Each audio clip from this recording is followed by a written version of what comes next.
Baik, perkenalkan nama saya Maria Elizabeth Wole. Di sini saya akan menjelaskan tentang ayat jurnal penyesuaian dan tujuan ayat jurnal penyesuaian.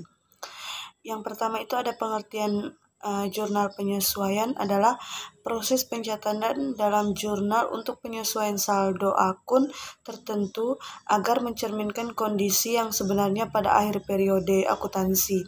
Proses ini dilakukan untuk mencocokkan pendapatan dan beban pada periode yang benar sesuai dengan prinsip akuntansi aktual.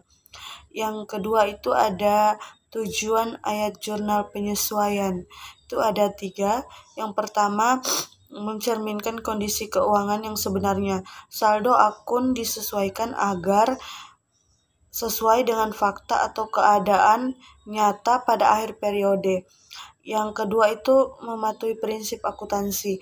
Penyesuaian dilakukan untuk mematuhi prinsip akuntansi seperti prinsip pengakuan pendapatan dan beban. Yang ketiga itu menyiapkan laporan keuangan. Ayat jurnal penyesuaian membantu menghasilkan laporan keuangan yang akurat. Baik, terima kasih. Perkenalkan, nama saya Cecilia Claudia Sombo dengan NIM 24020201944. Baik, jadi di sini saya akan melanjutkan penjelasan dari teman saya.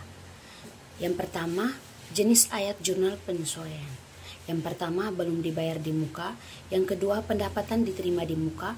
Yang ketiga, beban yang masih harus dibayar. Yang keempat, pendapatan yang masih harus diterima. Yang kelima, penyusutan aset tetap. Yang keenam, kerugian piutang. Jadi yang berikutnya, penyusunan kertas kerja perusahaan dagang. Kertas kerja adalah alat bantu untuk menyusun laporan keuangan dalam perusahaan dengan kertas. Digunakan untuk mencatat, mengelompokkan, dan menyusun data keuangan dan saldo percobaan. Berikutnya ada tujuan kertas kerja. Yang pertama, memudahkan proses penyusunan laporan keuangan. Yang kedua, mengidentifikasi kesalahan pencatatan sebelum laporan keuangan disusun. Dan yang ketiga, membantu memahami hubungan antar akun. Selanjutnya ada format kertas kerja, yaitu ada 5 bagian. Yang pertama, saldo pencobaan. Yang kedua, penyesuaian. Yang ketiga, saldo setelah penyesuaian. Yang keempat, laporan laba rugi. Dan yang terakhir, laporan neraca.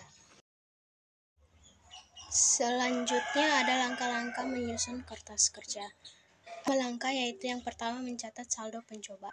Kedua, mencatat penyesuaian. Yang ketiga, menghitung saldo setelah penyesuaian. Yang keempat, mengelompokkan ke laporan keuangan. Dan yang terakhir, memeriksa keuangan.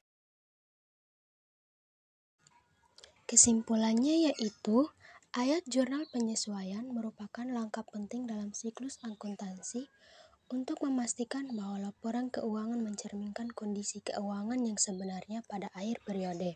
Dengan mencatat ayat jurnal penyesuaian, perusahaan dapat mematuhi prinsip akuntansi yang berlaku umum seperti prinsip aktual serta mencocokkan pendapatan dan beban pada periode yang benar. Penyesuaian kertas kerja membantu mengelompokkan data keuangan sehingga memudahkan penyusunan laporan laba rugi dan neraca. Hal ini memastikan bahwa laporan keuangan yang dihasilkan akurat, transparan, dan sesuai dengan standar akuntansi.